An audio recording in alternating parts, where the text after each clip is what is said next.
this episode of Manufacturing Talk Radio. We are in Nashville, Tennessee. We are at ISM 2018. We're sitting here with Tom Derry, who is the CEO of ISM, the Institute for Supply Management. Terrific show this year, Tom. Thank you, Tim. We're really proud of it. Oh, wow. It's bigger than last year. It's better than last year. Yeah. You know, we've been growing successfully each year for the last 4 years, maybe 5 years now. We set a record last year in Orlando, and we eclipsed that this year here in Nashville. Wow. Yeah. Wow. I think it has something to do with the fact that the CEO gets up at 7:30 in the morning to do a interview with us, which really adds to your success. Well, I mean, it's a team. We have an early 6:30 in the morning staff meeting every day at the conference because there's information to be shared. And Wow. I also tell people I believe in the team building experience of shared misery. When this is over, I'm going to have to write that down. That's great. I love it. I'll even give you credit for it.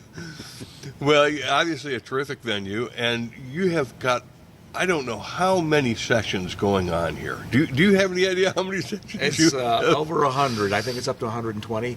But, you know, sort of the flip side of that is people, and I wouldn't say they complain, but they can't cover all the sessions. Right. And we do hear periodically, I'm forced to choose. And honestly, that's not a bad problem to have, you know. Right. Yeah. We have organizations who send, and intentionally so, teams of, I mean, we have teams of 20 people from some companies. Oh my here gosh. because they want to That's cover the whole. expensive. Well, they want to cover the whole landscape. Right. Right. They want to hoover up all that knowledge, bring it back to their organization, and those same companies typically are using. You know, our May meeting typically falls at a good point in the year for most companies. They've set annual goals. They can check in on their progress against those goals. They can learn some things here that can help accelerate, make sure they hit those targets at the end of the year. So they use it as a mid-year check-in with their team. So we're really proud that that's become kind of one of the ways that this conference is contributing back to the community. Correct me if I'm wrong, but wasn't it at one point that there was one extra day of the conference? Have we cut back a day? No, I think it's always been this 3.5 day. At least, certainly in my tenure, it has been. I can't speak to before that. But okay. Yeah. Tom, what is the one thing that you're hearing over and over again at this conference? It's the biggest single challenge in supply chain and procurement right now. Well, there are a couple. There's no question that people are eager to understand the impact of technology on the function. It's also quite clear that in the near term, say the next 2 to 3 years, certain technologies and robotics process automation is the most prominent of those, are going to change the way the job is done. They're going to eliminate some jobs in the sense that if you're responsible for, let's say, extracting data from your ERP system, dumping it into a spreadsheet and trying to do some spend analytics and history, Right. we're not going to need a human to do that because algorithms can do that work going forward. However, the interesting thing is the companies that I've talked to, mostly larger companies, and probably 30% of the Fortune 1000 right now are actively engaged in pilots with RPA. What they've all told me is that once they get the technology transfers happen and they understand it, business is constantly evolving. They're going to have to maintain those algorithms, fine-tune and calibrate them. So the job that's going to be created is someone who understands procurement and supply management and is comfortable with the algorithm technology and can open the hood Right. and fine-tune the algorithm over time, because we can't trust somebody else. My business is always changing. I can't afford to bring a management consultant every time I need to make some changes. New job.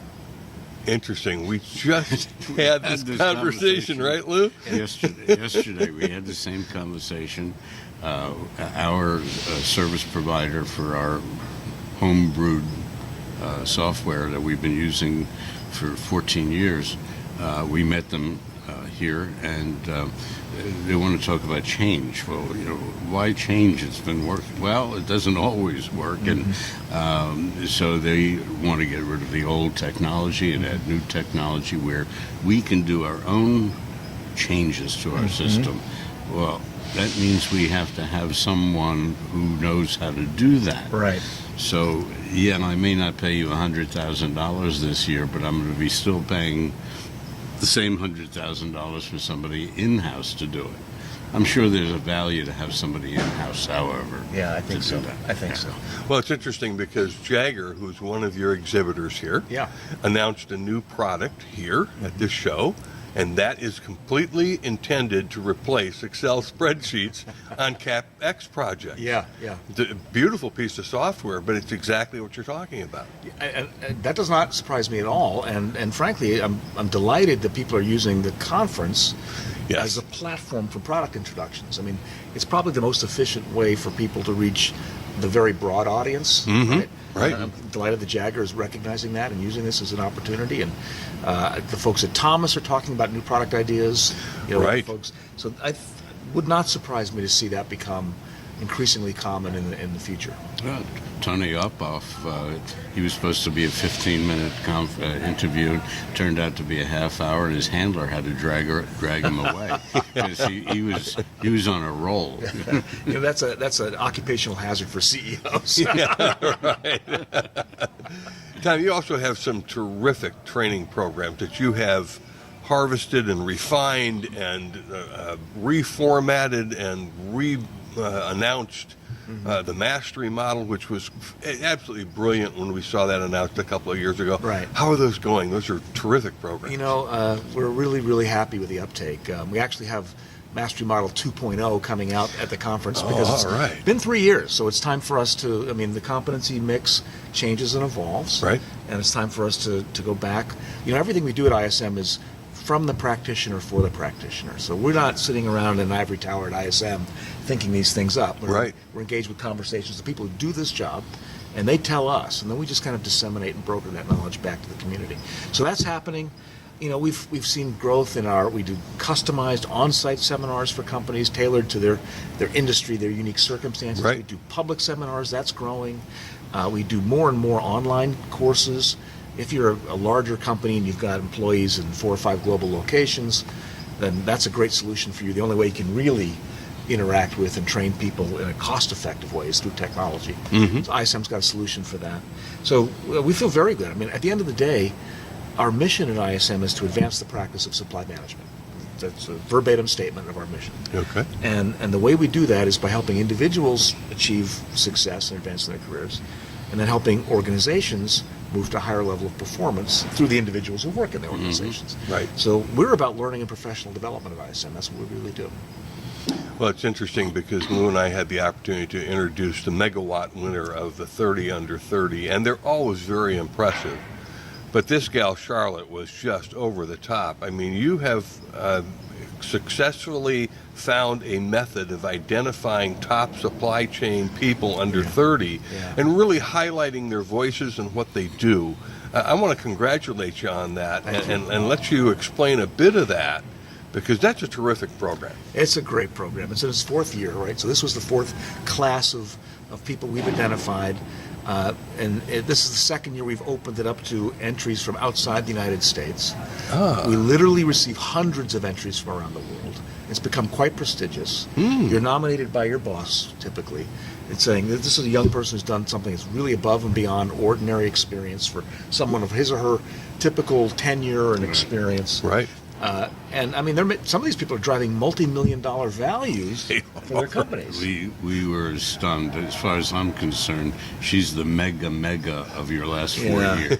She's truly a special talent, and I think that she's got incredible. Well, they all do, but I think she's got an incredible future ahead of her. Of course, she's working for Johnson & Johnson, so a company that's well renowned for being very advanced in these practices. So she's got the benefit, in addition of her own ambition and motivation and talent, she's got the advantage of being surrounded by great infrastructure that's going to support her in her career. Right.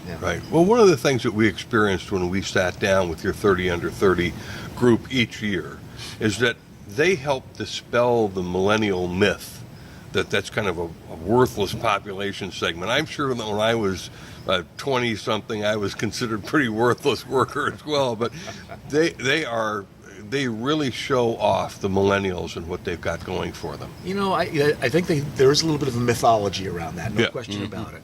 And the thing that I've found is what they really hunger for, yearn for, is an opportunity to do something to make a difference. Right. Give them a little bit of space within boundaries, within guidelines, because that only makes sense. But give them an opportunity to show what they can do. One of the advantages they typically have over someone my age, for instance, I'm on the tail end of the baby boom, The booby boom too. But one of the advantages they have over someone like me is they're just a comfort level with technology, right? Now I'm fairly technology savvy, but in comparison, I didn't grow up in the digital world. Right. It's nothing for them to do the analytics and do some of the advanced statistical modeling. Both they get an amazing education nowadays when they come out of U.S. universities and colleges, and the value they can add by being able to drive insight through analytics. First of all, it's a requirement for this profession going forward, no question about it. Right. And they've got sort of a natural advantage because they're very fluent, and it's a different world, and the requirements for being successful are evolving very rapidly. Mm-hmm.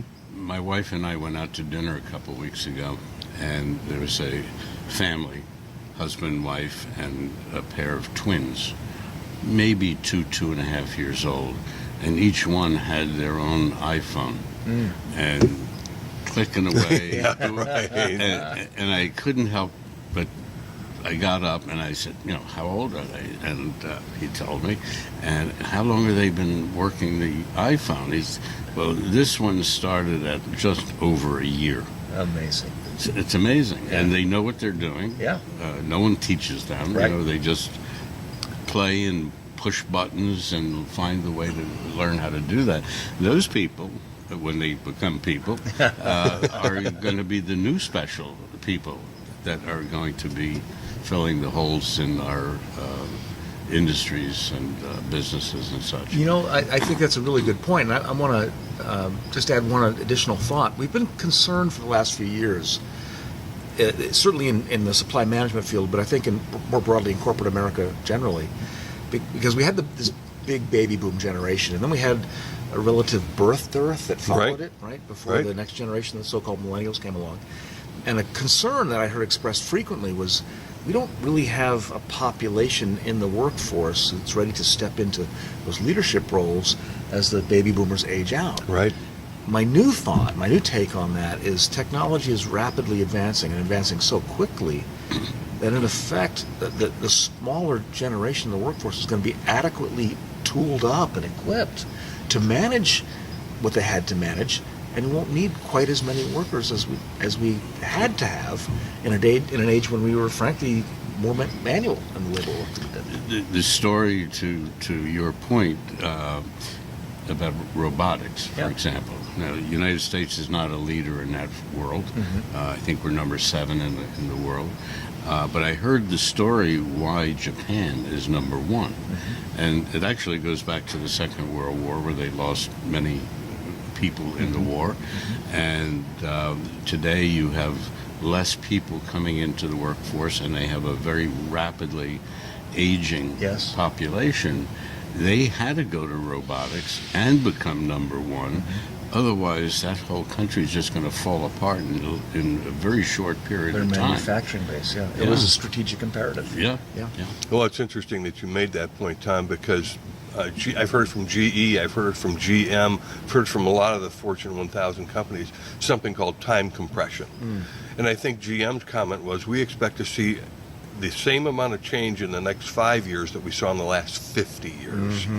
So to your point, do we need that population, that birth dearth will really affect us? Well, the time compression may take that away. I think it's interesting that they're converging, those two phenomena. Yes. And probably in a way that is going to enable us to continue this strong economic expansion that we've enjoyed for the last about 9 years. I mean, I'm pretty sure we're closer to the end of the cycle than we are the beginning, but I'm not calling a recession.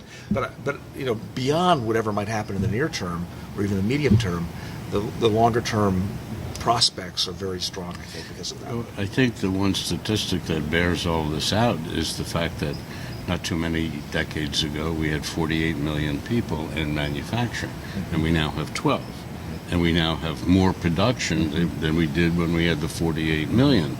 So that kind of proves out that point, that productivity through technology is not necessarily through humans. Right. No, I think that is the case. And Alan Greenspan, back when he was still chair of the Fed, talked about the factor, the productivity particularly, as being a factor particularly in that expansion during the 1990s, where we experienced low inflation and still strong GDP growth, which is the last kind of time that we've had that combination of events in the U.S. economy.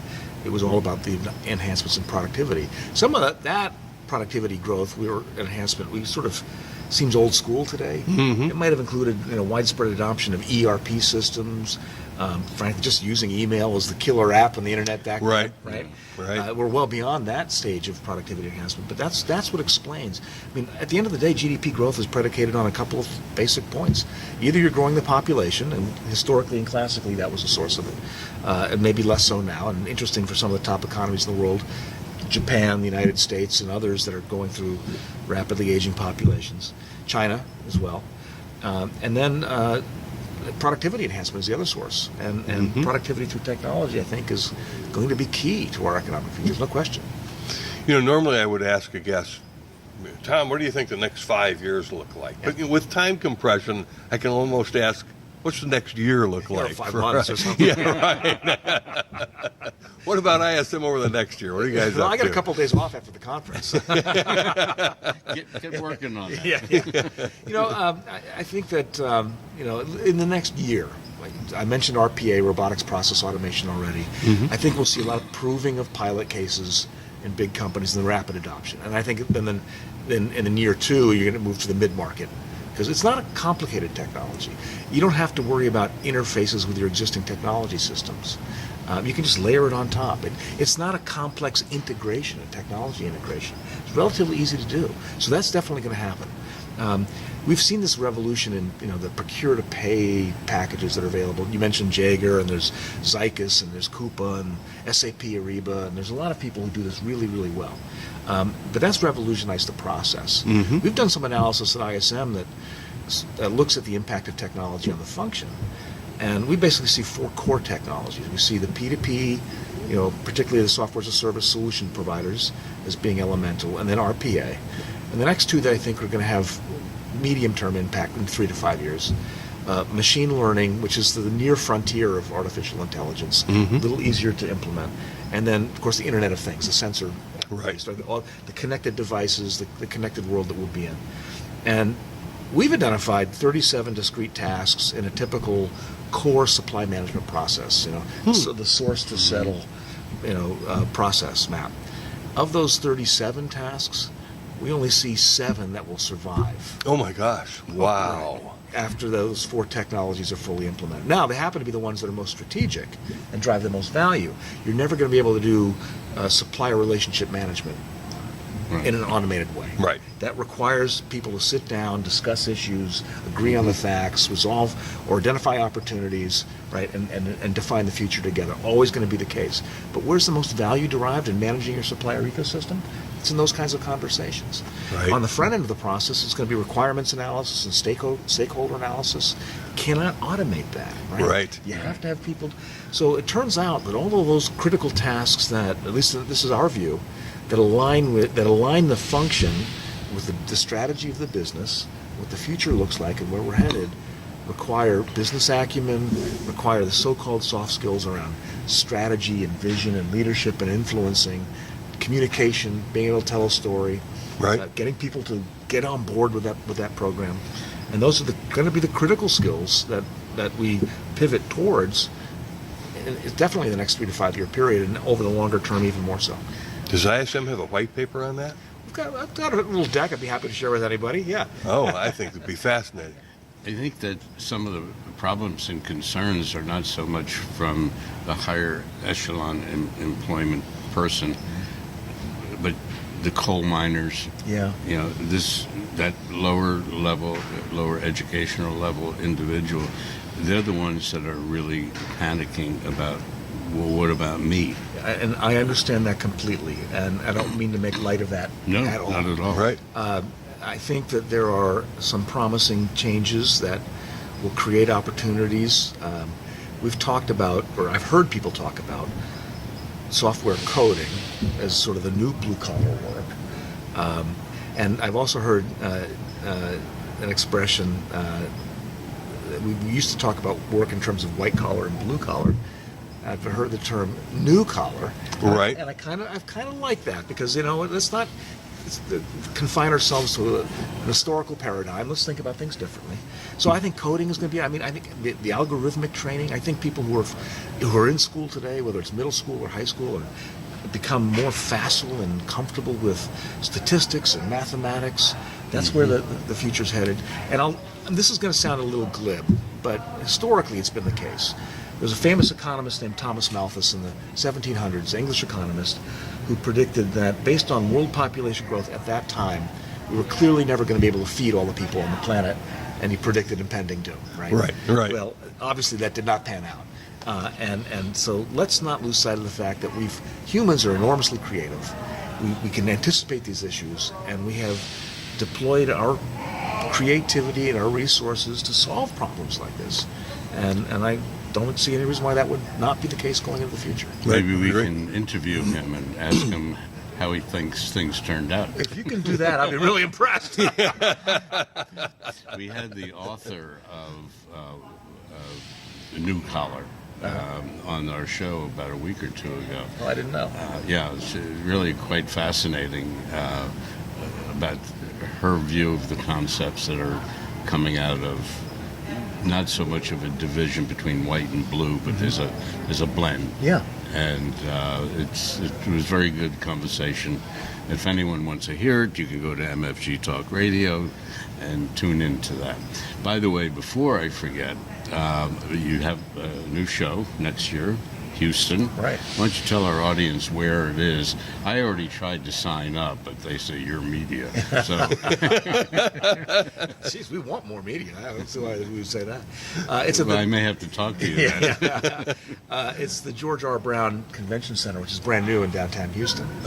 They also have a cluster of hotels that are attached to the center, so it's convenient for all the attendees. It's very easy to get from your room, or to have meetings, or to meet your colleagues for a meal. Nice. And Houston's such a dynamic city.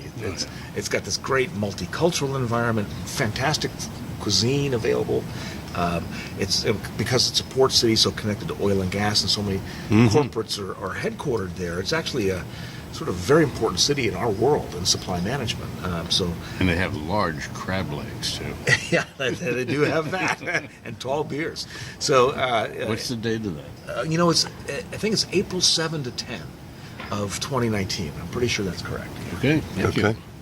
We'll have that up on our website very soon. Good. Because this is a terrific show. Tom, we always appreciate you taking the time to sit down with us at the show. If any time between now and your next show, we can get you back on the air on something that's happening with ISM, we'd love to have you on. It's always a pleasure. I'd love to do it. Terrific. Okay. Terrific. Great. Thank you. Thanks, Lynn. Thanks for being with us, Tom. Of course. It's my pleasure. Tom Derry, CEO of the Institute for Supply Management on Manufacturing Talk Radio.